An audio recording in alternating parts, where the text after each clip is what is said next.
താരം ബജ്രംഗ് പുനിയയ്ക്ക് 4 വർഷം വിലക്കേർപ്പെടുത്തിയിരിക്കുന്നു. ദേശീയ ഉത്തേജക വിരുദ്ധ ഏജൻസിയാണ് വിലക്കേർപ്പെടുത്തിയിരിക്കുന്നതെന്നാണ് ഇപ്പോൾ പുറത്തുവരുന്ന വിവരങ്ങൾ.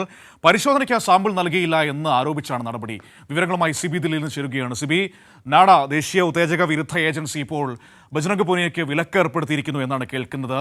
ഇതിൽ വളരെ പ്രധാനപ്പെട്ട കാര്യം, ഈ ബ്രിജ്ഭൂഷണെതിരായ സമരപരിപാടികളിലൊക്കെ മുൻപന്തിയിൽ നിന്നൊരാൾ കൂടിയായിരുന്നല്ലോ ബജ്രംഗ് പുനിയ എന്ന് പറയുന്നത്. ഇവർ പറയുന്ന ഈ ആരോപണ കാരണത്തിൽ ഏത് തരത്തിലുള്ള വസ്തുതയാണുള്ളത്?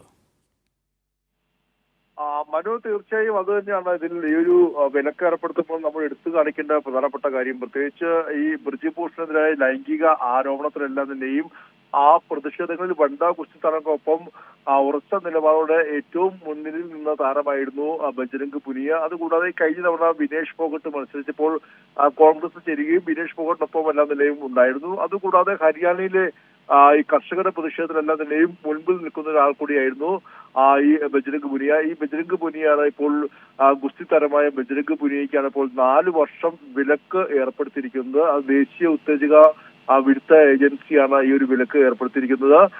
പരിശോധനയ്ക്ക് സാമ്പിൾ നൽകിയില്ല എന്ന് ആരോപിച്ചാണ് നടപടി. കഴിഞ്ഞ ദിവസം ഇതിൽ ഈ കാലാവധി കഴിഞ്ഞ കിറ്റുകളാണ് പരിശോധനയ്ക്ക് നൽകിയെന്ന കാരണത്തിലാണ് പുനിയ സാമ്പിൾ നൽകാത്തത്. എന്തായാലും